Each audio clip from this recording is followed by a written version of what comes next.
调查 1MDB 课题的特工队由他们组成，特工队的角色和权限到哪里？马来评论员又怎么看呢？ Well, the investigation, I have to say that I have quite a high level of confidence in the investigation team. I think especially the Chief Commissioner of the NACC, Tan Sri Abu Qasim, and the Governor of Bengara, Tan Sri Zeti. These are two individuals whose credibility are not very easy to challenge. There might be questions asked about the NACC, but I think many of the criticisms against the NACC are not really NACC issue, but it is a bigger issue beyond the NACC. My worry is what will happen after the investigation. Usually what would happen is the investigating team would submit their files to the Attorney General.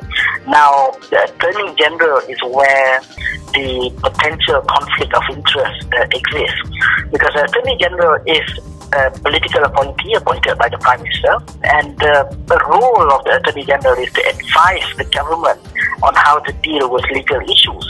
Now, the problem here is the Attorney General also has complete discretion on the prosecution of cases.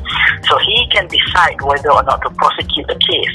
So let me give you an example. If the investigating team finds there is a case against Najib personally, and the Attorney General decides to prosecute the Prime Minister, then of course what will happen is, that's the end of Najib as Prime Minister, right?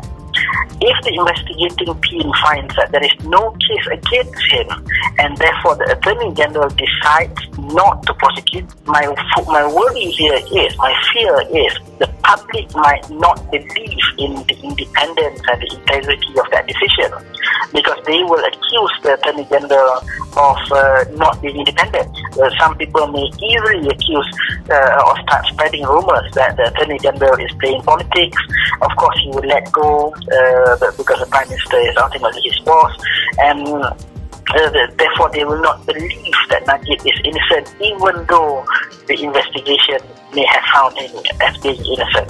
This is a problem of the system. It's not really a problem of the integrity of the investigating team, but unfortunately the system that we have opens the door for the integrity of the team to be questioned. It's really necessary to have an independent party considering whether or not to prosecute. This will require a much bigger reform, and it's not something that can be done overnight, because the Constitution of Malaysia says that prosecution is the complete discretion of the Attorney General. So it will require a constitutional amendment if we want to move away from this. But it is time that we consider that reform seriously.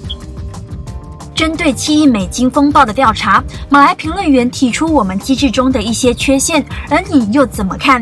这个星期三晚间10点，7亿美金风暴，我会知道真相吗？我们一起来开讲。